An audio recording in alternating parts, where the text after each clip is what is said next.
Happy Wednesday, football fans, and welcome into another edition of the Pro Football Chase podcast. I'm Isaac Signs, and I thank you for joining me. In today's episode, NFL defensive tackle Jerel Worthy and I discuss top storylines including Jameis Winston's future in Tampa Bay, Derek Carr standing with the Raiders, and the Green Bay Packers' chances to make a deep playoff run. We also share our offense and defensive players of Week 15, and make our game picks for Week 16.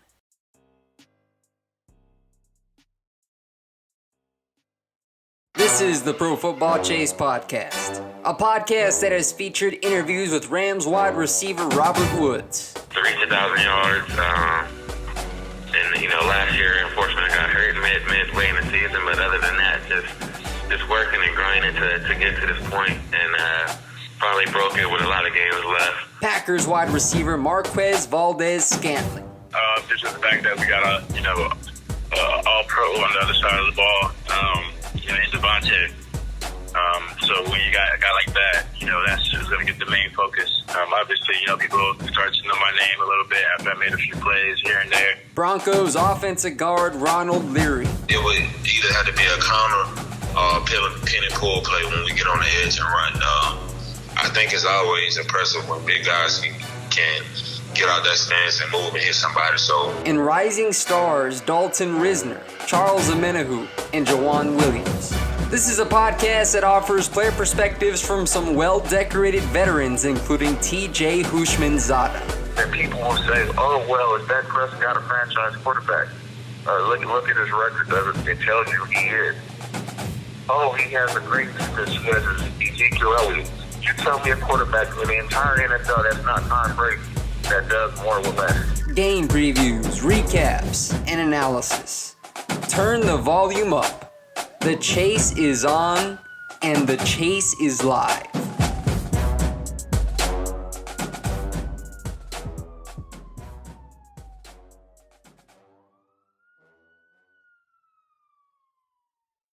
Good evening, everybody, and welcome into the Pro Football Chase podcast. It's Isaac Signs with you, and on the line is my co-host, NFL defensive tackle Jerel Worthy. So, Jerel, I know it's been a crazy day for you, but we're here to talk some football, man. So, how you doing? I'm doing pretty well, man. A lot of stuff is taking place today, but at the end of the day, my family's good. We are blessed. Everything is going according to plan. Even though we're recording a little bit later in the day, man, I'm excited, I'm juiced up, and I'm ready to go. So let's go ahead and kick it off with our weekly segment of Offensive Player of Week number 15. So I know the big one was obviously Drew Brees. I don't know if he's your pick, but I'll go ahead and give you another player. How about Chiefs tight end Travis Kelce? He hauled in 11 receptions for 142 yards and was instrumental in the Chiefs' dominant 23-3 win over the Broncos on Sunday. Now, I'm not picking him just because of that impressive stat line, Jerel, but I'm also picking Kelce because his first catch went for 11 yards and put him right at 1,000 yards this season, implying that he is now in the NFL record book, marking his fourth straight 1,000-yard season, which has never been done by a player at his position. Man, I'm excited that you got a chance to highlight my man Travis Kelce, an Ohio boy, a guy that I really respect. During my little short stint with the Chiefs, man, he was one of my coolest teammates. Called him Johnny Bravo, and so it's pretty cool that you have an opportunity to highlight Kelce, man. Continue to keep doing your thing, doing great things with his foundation as well, man, and he continues to shed light and doing it in a positive way. So I'm actually excited that you got a chance to highlight my guy Travis Kelce tonight. I'm going to highlight another guy on the offensive end. He was definitely in that Saints debacle over the Colts, but it's not Drew Brees. I want to get an opportunity to highlight Michael Thomas for my offensive player of the week. 12 receptions, 128 yards, a touchdown. He has 133 receptions on the year, number one in the league. He leads the league now and in reception yards as well. Having back-to-back 125-yard reception years, only to be done by Antonio Brown. It'll be a great thing to see him get on a team at a later point. But, it's definitely a great company to have as far as the performance is concerned. He's 11 catches shy of Marvin Harrison for the most in a single season. So I'm excited to see how the Saints are going to work in that this week with everything that's at stake. I'm excited for the guy, man. He's in the MVP race as a receiver, which has never been done before. I know, at this current moment, Lamar Jackson is the front runner, but I mean, Michael Thomas doing what he's been able to do this entire season. Consistently playing, not having Drew Brees in the lineup for a quarter of the year, he continues to shine. Yeah, Michael Thomas, a focal point of that Saints high-powered offense attack. He produces, regardless if he was under center, we saw those numbers skyrocket even with Teddy Bridgewater when he took over for Drew Brees. So that's a good pick as well. Now, defensive player of Week 15, Jerel, I got to give it to my boy linebacker Sean Lee of the Dallas Cowboys. 33 years old. He turned back the clock on Sunday and put together his most dominant performance of the season. And interestingly enough, Jerel, he was questionable entering Sunday's game due to pectoral and thigh injuries, but he managed to play and contribute to the Cowboys' big home victory. He recorded 4 total tackles, 3 solo, 1 sack, 1 interception, 1 tackle for loss, 1 pass defense, and 1 quarterback hit. Man, he had an excellent game. I know you were going to, eventually at some point in time highlight one of your Cowboys, man. I know you were excited over the weekend. I know at the end of the day, you're smiling from ear to ear. Those guys are still in contention, as well as Philadelphia, man. So both of those, this game upcoming is a big game for those teams this week, man. I'm excited to see what both teams throw out there on the field. And, we'll have opportunity to see, man, at the end of the day. For my defensive player of the week, I'm going to go to a guy in the trenches, on the road with everything at stake, competing at Heinz Field with everything that's at stake. I'm going to go with my guy, Jordan Phillips, 2 sacks, 2 TFLs, 2 quarterback hits, 3 solo tackles, and, in an impressive victory for the Bills on the road at Heinz Field, beating the Pittsburgh Steelers, clinching a playoff berth. For the second time in 3 years under Coach McDermott, and I'm excited to see where these guys are headed, man. I think everything is in place for the Buffalo Bills. I think Josh Allen continues to improve, but he's going to have to be able to throw in the playoffs in order for them to be successful. But this defense is rocking and rolling on all cylinders, and shout out to the guys in the trenches getting it done. Big shout out to Jay Phillips as well. I had him on the podcast a couple of weeks ago. Awesome player, and I'm so excited that he's having a big-time breakout performance. Now, I am a little bit disappointed that he was one of many players that were snubbed from the Pro Bowl, but that's another topic for another day, Jerel. But let's go ahead and get into our underappreciated storyline of Week 15. Now, here's mine. How about those Atlanta Falcons who are 5-9? It's their relentlessness and refusal to quit on the season despite Dan Quinn's uncertain job security. Jerel, you and I have talked about this team on the podcast throughout the season and about how much they have going for them with talent. Julio Jones, Matt Ryan, Devontae Freeman. Now, of course, we know they lost Keanu Neal earlier this season, and they've been hit with the injury bug. Desmond Trufant is down as well. But it's safe to say that they have underwhelmed this year, and Arthur Blank has come out and said, well, we're not sure what's going to happen with Dan Quinn. We're going to continue fighting. But they came to play on Sunday, knocking off the then number 1 seeded San Francisco 49ers 29-22. I respect Atlanta, Jerel, because you know actually more than all of us as a player that it is easy to call it quits when the season is out of reach and you're out of playoff contention, but they have battled on a week-to-week basis since their bye week, and so I got to shine some light on the Atlanta Falcons. Yeah, I think, I tip my hat off to a team who already understands that they're out of playoff contention, but they're throwing so much effort into what they have. And I think, it's just a test of, at this point in time, if you're a veteran on a team, how valuable you are to the team. I think, they're all playing for their jobs because of the underachieving seasons that they've had over the last couple over basically since the Super Bowl. I think they're all playing for their jobs as far as veterans are concerned and having an opportunity to prove to the GM, Dimitrov, if they have an opportunity to be retained for the next year. And so I'm excited, man, to see, what the Falcons can do because they continue to to impress, man. Being out there on the road and things of that nature. Coach Quinn continues to fire those guys up, even though that they don't have necessarily anything to play for. I think for me, my underappreciated story of the week has to go to one of your guys, Tony Pollard, rookie out of Memphis. This weekend, he had an opportunity to shine against the Rams with everything that was on the line. It was not Ezekiel Elliott having his name, plastered all over the screen. It was Tony Pollard, the rookie, having the opportunity to average almost 11 yards a carry at 10.9, 131 yards and a touchdown, and being showing up big time against the Rams in a game that both teams had to win in order to keep their playoff hopes alive. So shout out to Tony Pollard. Continue to keep working hard, man, young fella, and showing them that you can do it. Love the pick. Obviously, Tony Pollard, a big part of that running back rotation in Dallas, and we're starting to see him get more touches, and he's showcasing what he can do, dynamic with the ball in his hands. Now, Jerel, I don't know if you saw, but about 20 minutes ago, breaking news coming out of Jacksonville. They just fired Tom Coughlin, the executive vice president of football operations. Of course, the Jaguars are 5-9 this season, another disappointing team out there.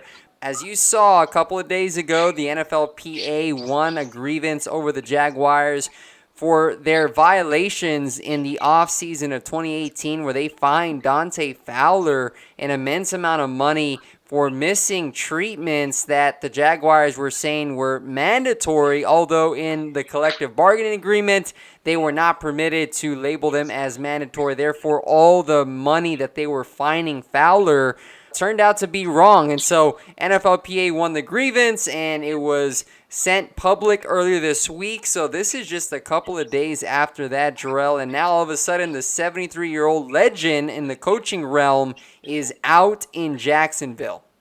Yeah, it's a tough situation, man. I think, when you think of Tom Coughlin, you think of all the good years that he had in New York, even the up and down, even the years where we thought he underachieved. He still put a product out there that compete. They just kind of came up short in a lot of wins. And I think what it is, the game is changing, man. The players are now today are different than they were when he had, Justin Tuck and, JPP and those guys, and having continuity and an understanding that, I could be hard-nosed, I can come down on you, you guys are going to respect my authority, and we're going to win football games due to our discipline, due to our hard work and our effort on the field. And I just think that times are changing. Guys want to be, in the league, want to feel more appreciated. I think when you look at the ownership, he trusted in, a guy that's had a proven track record to come in and right the ship, because this is an owner that has, said time and time again that he wants to win, and he's willing to pay any amount of money to bring a championship to Jacksonville. And so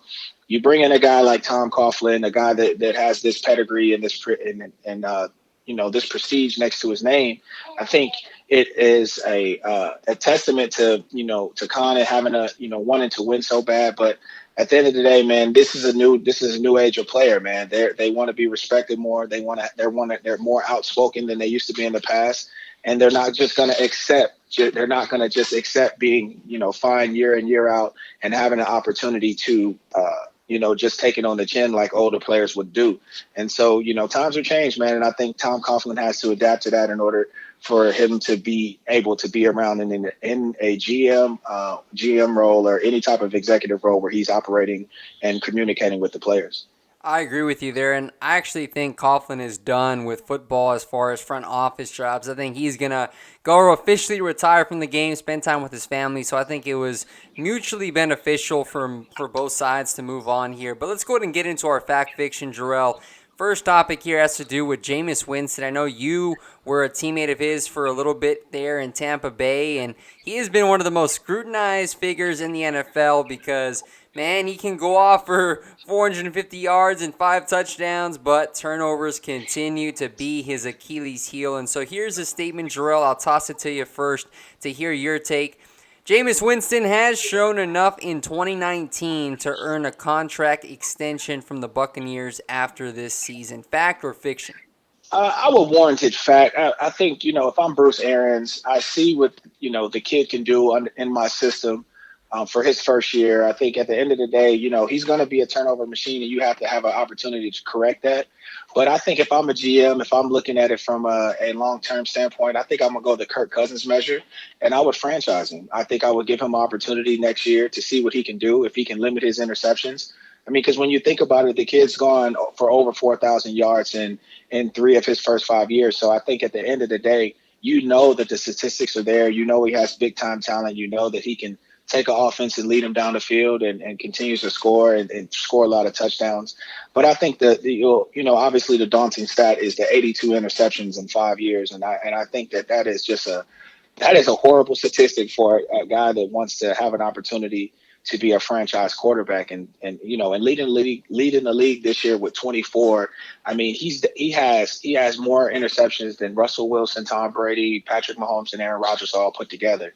And so I think, when you look at that is a daunting stat that you definitely don't want to have in your at your disposal when you're trying to evaluate your quarterback. But when you're looking at what he's able to do, and Mike Evans is an excellent talent, but outside of those guys, Chris Godwin is a really solid talent, but they're not playing with a bunch of stars when it comes to on the offensive end. There's a good amount of good players on that team, but he's having opportunities to make a lot of big plays, and that's just a testament to the play calling and the player on the field.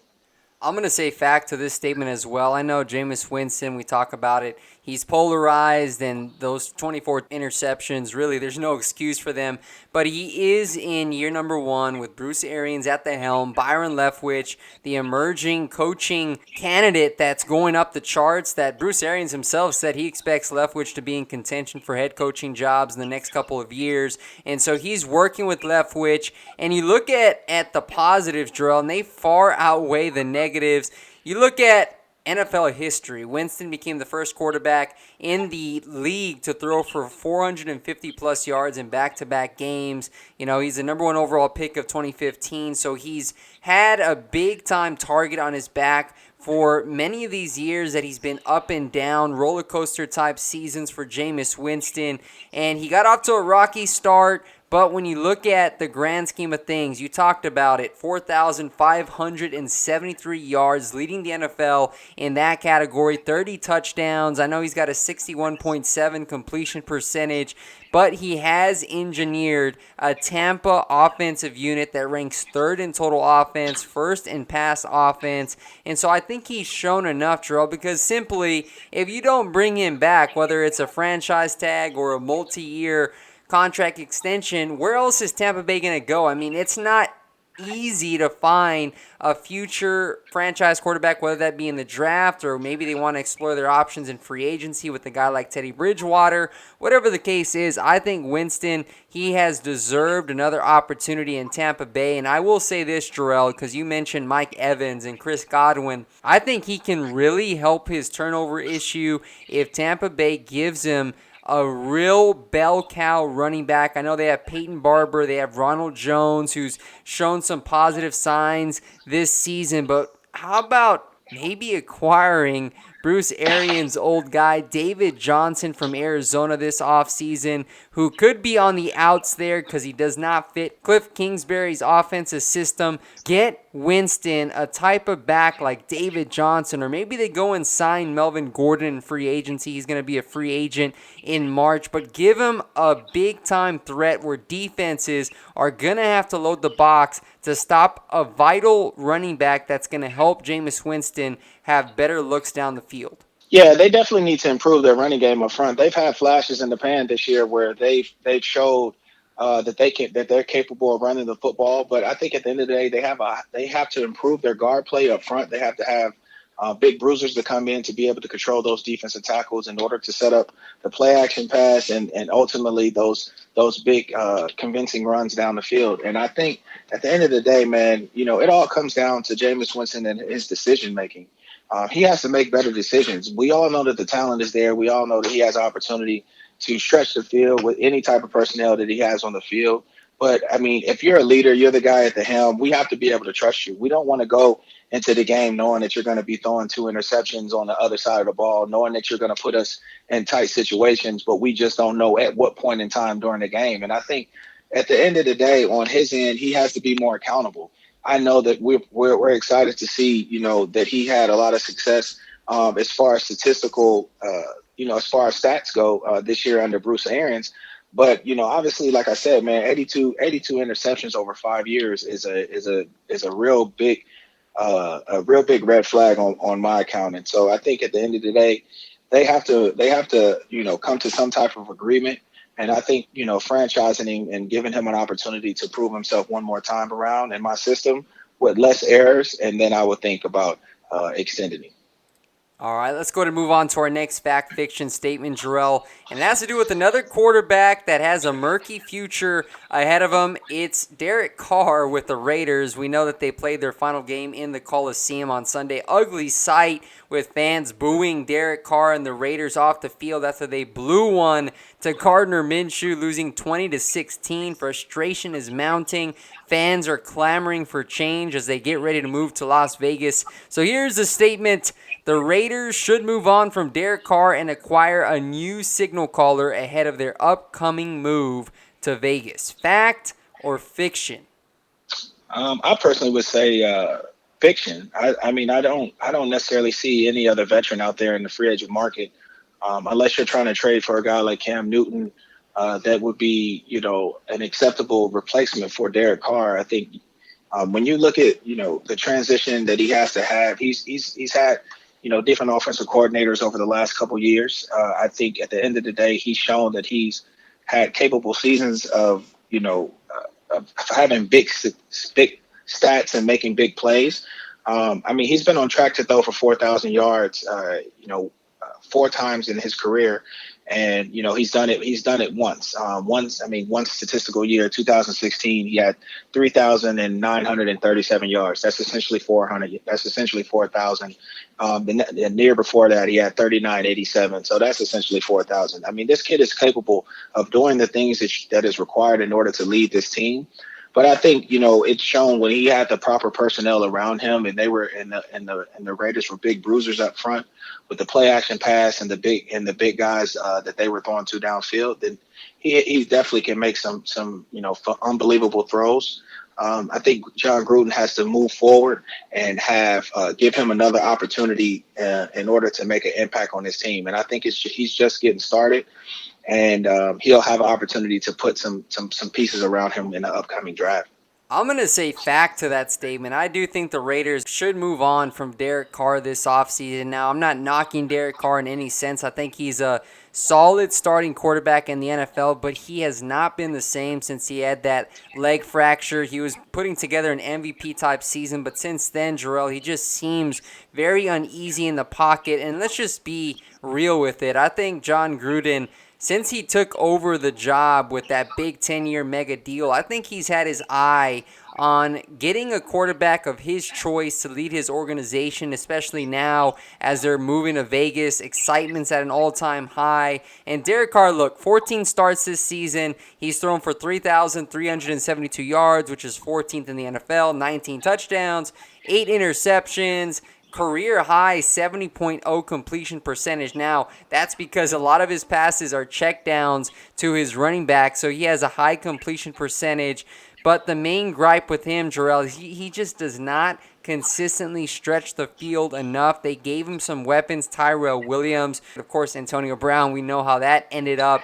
I just think that John Gruden, in a sense, maybe has already made up his mind that he wants to go and target a quarterback in the draft, because let's remember, Jerel, the Raiders have 2 first-round picks this year, which right now, according to the projected standings, Oakland would have a 13th overall selection and an 18th overall selection. So who's to say that they can't package those picks along with maybe some future assets to move into the top 5 and target a guy like Justin Herbert out of Oregon, or maybe even Tua if he slips down the board. You look at Derek Carr's contract, Jerel, the Raiders can save $16.5 million in cap space by trading or releasing him before June 1 while just taking on $5 million in dead money. So it also does make sense from a financial standpoint, and I think that there would be a market for Derek Carr should they look to trade him. So that's my 2 cents in this. I do think the Raiders will move on from Derek Carr after this season.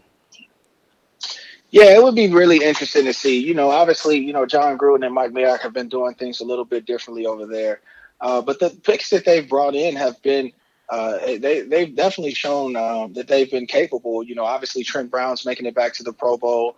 The draft of Josh Jacobs has proven to definitely pay out dividends. Hopefully he can have an opportunity to get healthy and he'll be able to be, in their plans for the future. But I mean, he's definitely moving at the right place. And, obviously, Crosby over there, coming off the defensive end has been spectacular this year. And so at the end of the day, they've proven to have flashes of success from the awkward picks that they've had. But, I just think, moving forward, you always want to, when you're making a transition into something new, you always want to have a voice there that's a calming voice for the team moving forward. And I know, they've had a lot of changes up front with the offensive line, and I just know that his protection hasn't been the same since he had the three Pro Bowlers in front of him a few years ago. The protection in the pocket was great, and I think ever since you shaped some things up on that line, things have gotten a lot iffy for him. And I think at the end of the day, that's been proven in his play. And so I think at the end of the day, if they can continue to try to put more pieces around him, somebody that comes back close to an Amari Cooper type of player, then I think moving forward they'll be able to recap and get back on the right track. Let's go ahead and turn the page now to the next topic, and it has to do with the Green Bay Packers. I know you're very fond of them, Jerel. It's kind of interesting that a team that's 11-3 and is already in the playoffs is a talking point in this magnitude, but it certainly is worth discussing considering the numbers that we're seeing. All right, so here's a statement. The Green Bay Packers should be concerned about Aaron Rodgers and their offense's mediocre play as they gear up for the postseason. Jerel, you watch this team a lot. Is this fact or is this fiction? I would say RELAX. Relax, everybody, please.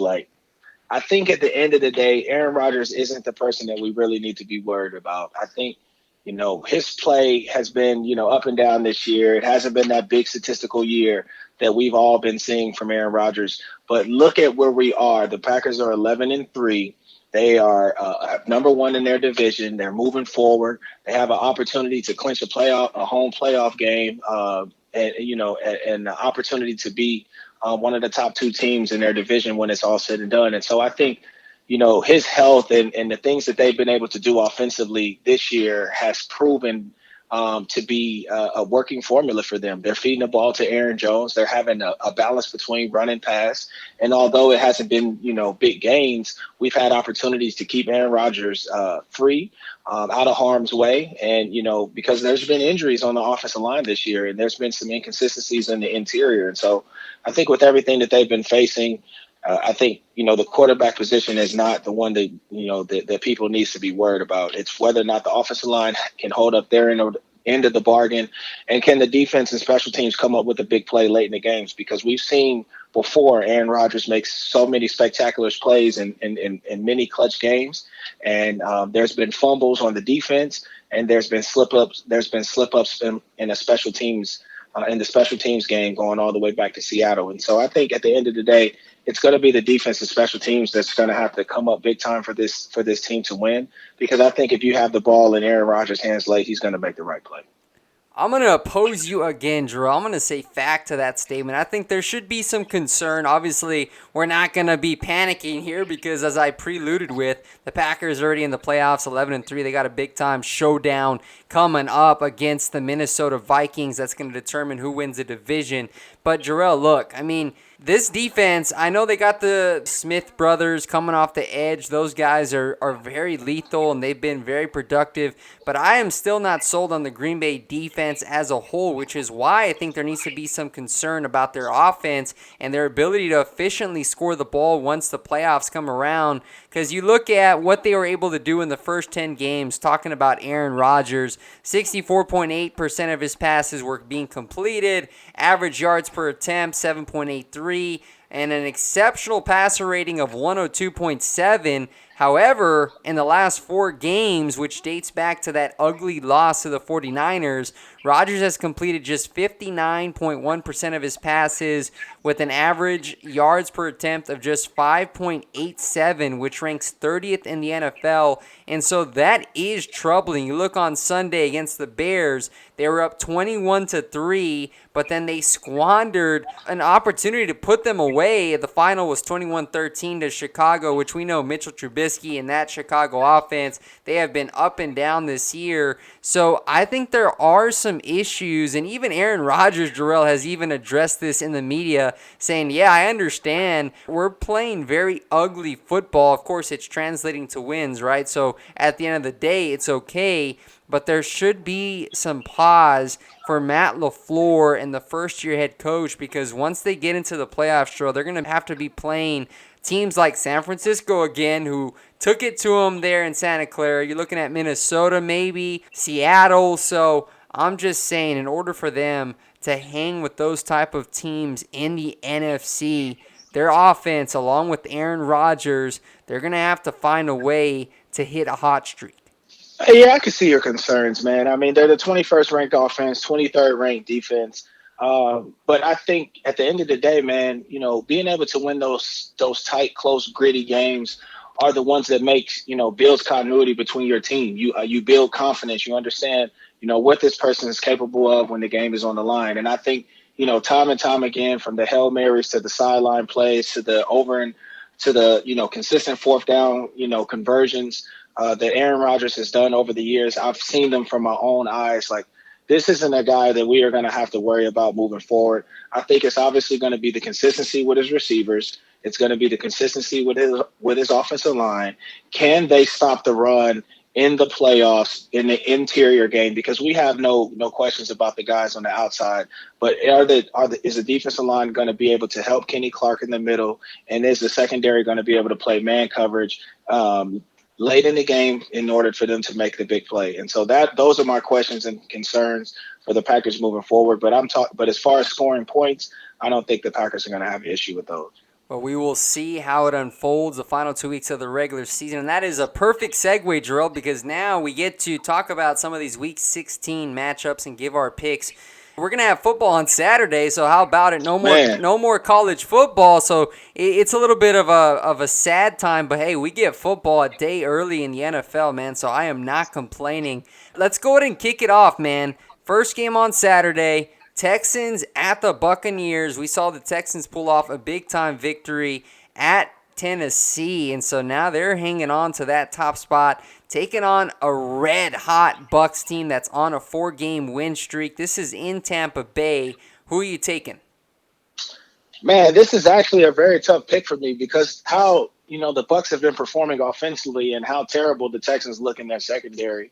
It would definitely behoove me to go with the Buccaneers. But at the same time, with everything at stake is Deshaun Watson. Like I said last week, these are the guys who are going to have to come up big. And I also believe in Carlos Hyde and their running game and their ability to be able to run the football and keep time of possession on their side. So I'm going to take the Texans in a real big shootout, 31-27. I'm going to go with the Texans too, Jerel. I know Tampa Bay, they're a dangerous team, but they're without Chris Godwin, who's likely going to be ruled out due to hamstring. They put Mike Evans on IR today, officially ending his season. And right now, Deshaun Watson, he is playing very well. That offense is humming along. Will Fuller's back to full health. DeAndre Hopkins and Tampa Bay, they are atrocious in the secondary as well. So give me Houston 34-24 over the Buccaneers. Now let's go to the next matchup. This is a big-time, colossal showdown between two AFC East foes because the Bills, they're still trying to fight for that number 1 spot in the division. They play the Patriots in New England, 4:30 p.m. Eastern Time. Jerel, who are you going to take in this game? You know I'm taking the Bills Mafia in this game. We got to have this game. Going in there, man, having an opportunity to knock off the GOAT. He's leaning on he's leaning off the edge, man. We just got to have an opportunity to close. I think in the first showcase, they proved that they have the formula in order to beat the Patriots. It's just going to be, can Josh Allen make enough plays against this defense? Stephen Gilmore is having a phenomenal year. Obviously, I already spoke about the addition of Jamie Collins coming back.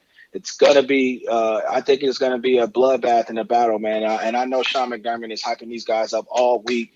I know this defensive line is ready to get after it, man. So I'm going to take the Bills in a close one, 24-21, late field goal, Stephen Hotchka, upright, they out the gate. Man, I know you're fired up, Drew. I can sense it, bro, but I got to go with the Patriots here. As much as I want to go with the Bills, and I have been very high on Sean McDermott. In fact, I always like to say he was my Coach of the Year pick, and who knows, man, it may actually happen because this Bills team continues to impress, and I love their defense. We saw it. They just completely went duck hunting on Devlin Hodges on Sunday Night Football, so I do think the Patriots, they're in for a big-time dog fight against Buffalo, but what gives me the edge here, Jerel, is New England's defense, and for how strong they've been able to play. You mentioned Stephon Gilmore, and another big-time question for me, and I kind of mentioned this to you via text, is I just don't know whether I can trust Josh Allen yet. I know he's still a young quarterback.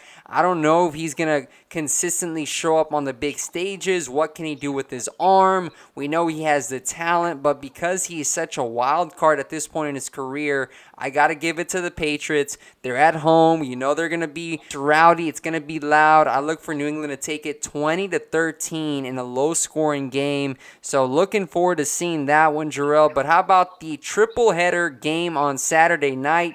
Rams at 49ers. Who are you taking?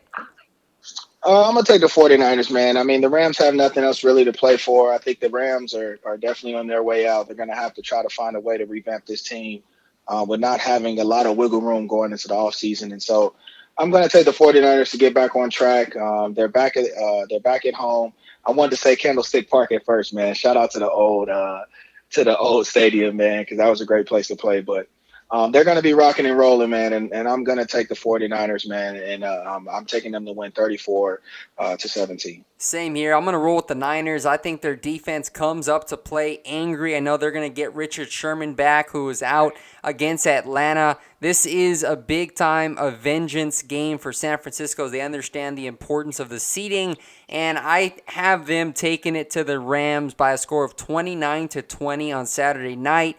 Give me the Niners. Next game here as we move into Sunday's slate, Jags at Falcons. I'm rolling with Atlanta again, Jerel, 27-17. How about yourself? You are going to roll with Atlanta. I will roll with Atlanta, too. I think they've just been on a phenomenal hot streak. I don't see the Jaguars being able to compete with this team and what they're doing offensively. So I look for the Atlanta Falcons to win by a score of 26-10. Next game here, Ravens at Browns, a rematch. This one's in Cleveland, and of the Ravens' 2 losses, Jerel, one of them came to those Cleveland Browns. In fact, that game was in Baltimore, so the Ravens, they've had this game circled on their calendar to get some payback. I'm taking Baltimore to win in an ugly, typical AFC North smash mouth game. Give me the Ravens 30-19. Yeah, I actually have the Ravens blowing this team out, man. I think that they're going to put up phenomenal scores. 12 Pro Bowlers setting the NFL record. It's phenomenal to see the continuity on this team. So I'm actually going to take them in a score of 37-18. I think they're going to dominate this team in Cleveland, having OBJ and those boys kind of going back on their words that they said this week about being there. An intriguing matchup, Saints at Titans. We know the Titans, they're currently in the wild card position. They're fighting for their playoff lives. They're hosting a red-hot Saints team.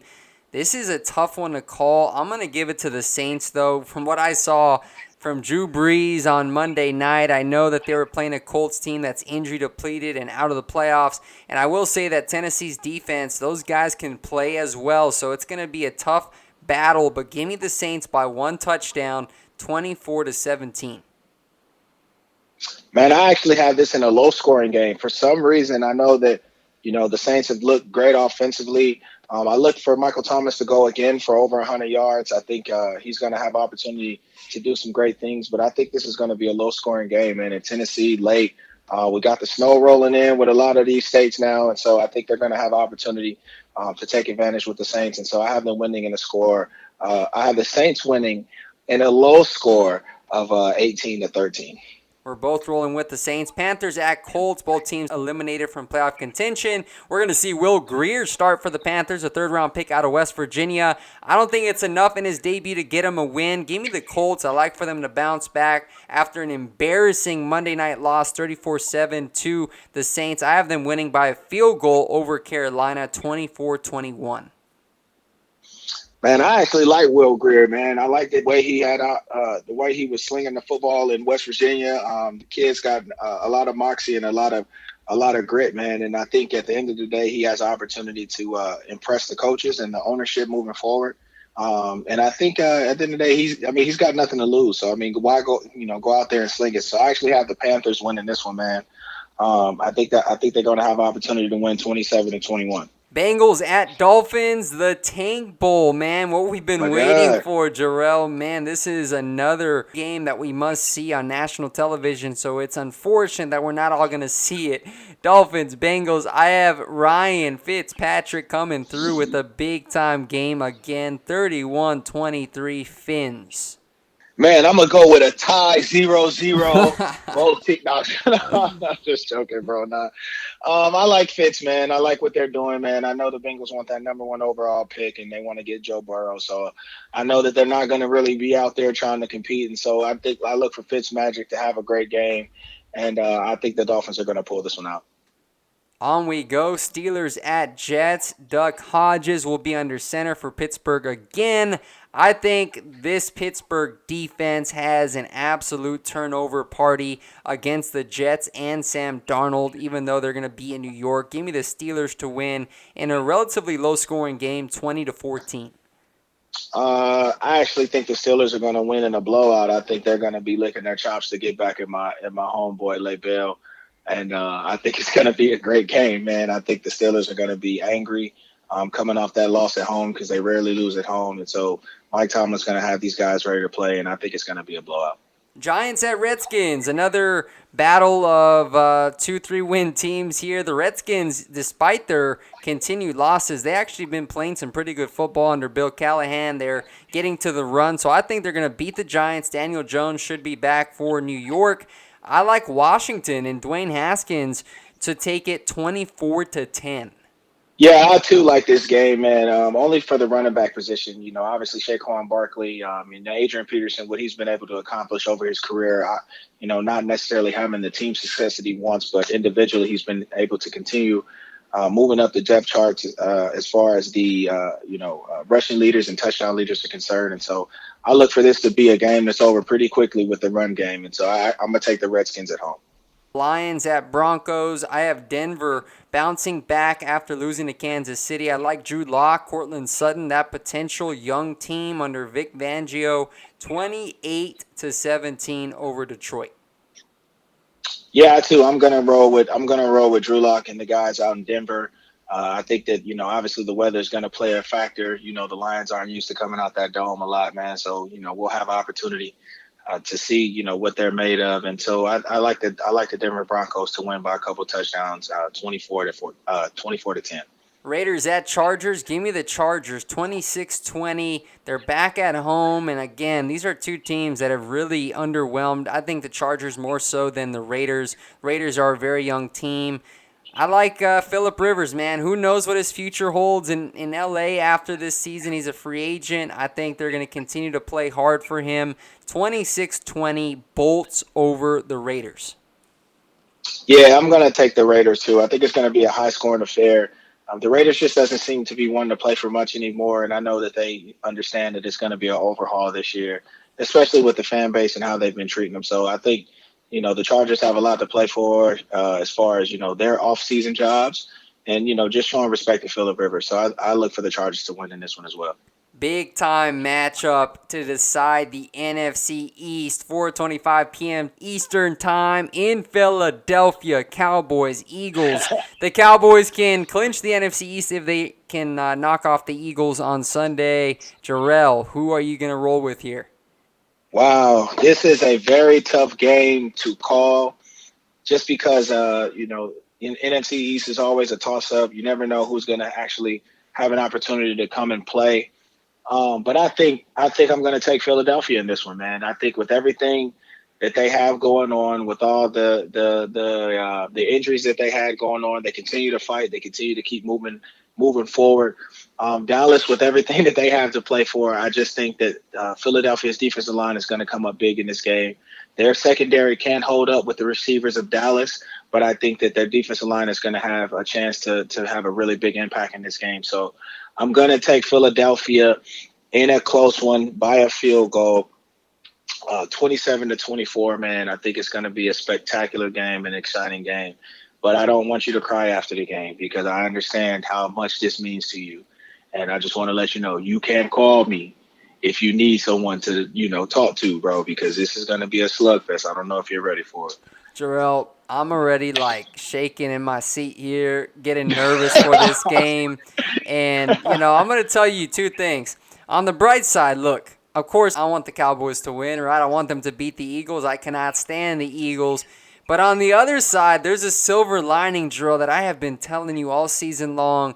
If the Cowboys lose this game, it just ensures that Coach Clappy McClapper is officially going to be gone. So I can find some gratitude in that as well, Jerel. So I may have to call you after this game and to vent my excitement about whether the Cowboys win or whether they lose, and the fact that Garrett is out of Dallas. So either way it goes, I can find some peace in this, Jerel. So I appreciate your awareness to let me know that you're here to console me in this big-time matchup, Jerel. But I am going to roll with the Dallas Cowboys. They are my team. They've looked like a peewee football team from 1 week, and then this past Sunday they decided to show up and show what they're capable of. Now I will say, Jerel, Dak Prescott, AC joint injury to his throwing shoulder, so that is a little bit concerning for me. He did not take any first-team reps. It was Cooper Rush, but I like the Cowboys to go into Philly and win a tight one, 27-23, and it is going to be one of those games I can already sense that it's going to be a heartbreaker for whichever side comes up short. Man, I'm telling you, if it's any game of the year where two offensive coaches have to shine, obviously Doug Peterson, because he calls the plays for the Philadelphia Eagles. But obviously Dallas, man, they have to have a phenomenal game plan as well, man. They have to come out and be able to have balance between the run and the pass, and they have to be able to consistently compete down the field against those DBs. And I think they have the capabilities of doing that, but it's just Philadelphia. Their backs against the wall. Like I've always said, man, Philadelphia seems to always come up big in these type of games, backyard brawl, and I'm gonna take Philly. All right, 3 more matchups here. Cardinals at Seahawks. I have the Seahawks winning, but in a shootout, I expect Kyler Murray to come up and put up his fair share of points. The Seahawks secondary has been susceptible to big-time plays, but Seattle 34-30 at home over Arizona. No, I think Seattle's are going to continue their hot streak, man. I'm gonna take Seattle by a score of 34-17. I think the Seattle Seahawks know where they want to go. I understand that they have weakness in their secondary, but their front seven continues to dominate. Russell Wilson continues to shine as far as, statistically. And he's at home, man. I think, he always continues to shine at home. So I look for the Seahawks to keep things rolling 34-17. Chiefs at Bears, Sunday Night Football. Give me Kansas City to win this one. They're going to be playing at Soldier Field. I don't think that really makes a difference. KC, they are hot right now. 31-20. I look for Patrick Mahomes to put together another stellar performance. Yeah, I think Patrick Mahomes is healthy now. They're healthy. They have an opportunity to continue their hot streak. This defense continues to improve, and shout out to Frank Clark for making it to another Pro Bowl. That's my guy. And I think the Chiefs are going to go in there and dominate against an inferior offense and with Matt Nagy. And so I have the Chiefs winning in a score of 30-13. Another heavyweight battle to conclude Week 16. Packers at Vikings on Monday Night Football. This is a very, very difficult one for me to call. I'm going to give the edge to the Vikings by a field goal, 30-27 over the Green Bay Packers. The Vikings are a physical smash mouth team up front. Now, Dalvin Cook and his availability, that's yet to be known as he's dealing with a shoulder injury. But even if he's unable to go, they still have Alexander Madison, the rookie out of Boise, who runs just as hard to go, along with Alex Boone. Adam Thielen is healthy, along with Stephon Diggs. So I look for them to be at home. That crowd will be loud, and that defense from Minnesota, led by Danielle Hunter, I look for them to get after Aaron Rodgers. I think that, I think Coach LaFleur is going to have an opportunity to really unfold his game plan this week. Mike Zimmer is going to be coming with the 2 inside linebackers. They're going to stack stack over all the offensive linemen to give the one-on-one matchups. And I think this is when Aaron Rodgers is going to have an opportunity to be at his best. Draw screens, being able to dump the ball out to Aaron Jones when the pressure's on, because I definitely like his matchups against those of the linebackers on the outside. And so, it's going to be a lot of quick passes, a lot of play action pass, a lot of, getting the ball out of Aaron Rodgers' hands fast, a lot of 2 tight end sets. And so I think the Packers are going to have an opportunity to shine. I think it's going to be a shootout because, Kirk Cousins definitely bleeds the Packers when he has opportunities to go up against the secondary, just like they did earlier in the year. But I think Aaron Rodgers is going to have the last say-so in this round and moving forward in the playoffs. And so I think the Packers are going to win in a score of 28-20. Another highly anticipated matchup. That's going to do it for today's podcast, Jerel. I really appreciate you, man, being flexible and getting this podcast done so we can put out for the fans. We appreciate that as well. But praying for you and your family. Have a great weekend. And, man, Christmas is coming up so quickly. So looking forward to seeing some family and enjoying the holidays. Yes, sir, man. As I always say before, man, I appreciate it. It's always an honor to be on the show, man, and have an opportunity to continue to speak and spread the good word about what's going on in football.